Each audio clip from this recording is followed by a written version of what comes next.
ሰው ባንዲራ ሲመለከት ሀገርን እንደሚያስብ እኛ ደግሞ መስቀልን ስንመለከት የምናስበው ክርስቶስን ነው።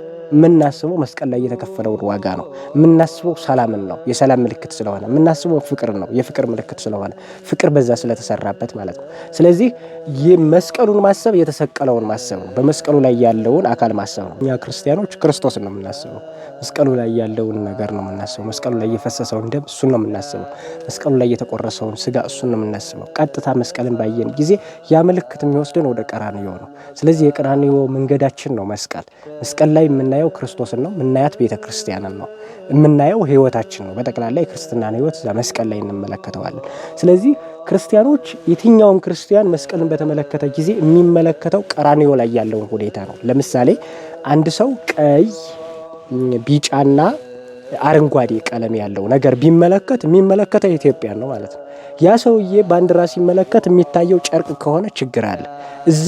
በዛ በባንዲራው የምንመለከተው አገር ነው። ያ ባንዲራ የኢትዮጵያ ሉዓላዊነት ባለበት ቦታ ሁሉ ይውለበለባል። ኢትዮጵያን ወክሎ ያ ባንዲራ ኢትዮጵያ ኤምባሲ በከፈተችባቸው አገሮች ሁሉ ይውለበለባል።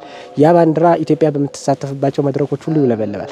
ያም ባንዲራ ስናስብ የምናስበው ማንን ነው ማለት ነው? አገር ኢትዮጵያ የምትባለውን አገር ነው። የአሜሪካን ባንዲራ ሰው በሚያስብ ሰዓት በሚያይ ሰዓት የሚያስበው አሜሪካን እንጂ የምትታየው አሜሪካ እንጂ ያ የአሜሪካ መገለጫ እንጂ ጨርቅ ነው ብሎ የሚያስብ ሰው ካለ ችግር አለ።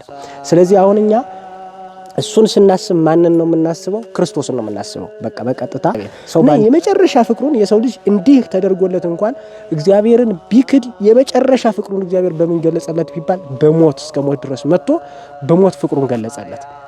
ለጠላቱ የሚሞት ወዳጅ ማን ነው? ለጠላቱ የሚሞት ሰው ምን አይነት ሰው ነው? ከእግዚአብሔር ውጭ ማንም ሊያደርገው አይችልም። ቅዱስ ጳውሎስ በሮሜ መልእክቱ ምዕራፍ 5 ላይ እንደገለጸልን እንዘ ጸሩና ተሳለና በሞተ ወልዱ እኛ ጠላቶቹ ሆነን ሳለን በልጁ ሞት ይቅር አለን ብሎ ገልጿል።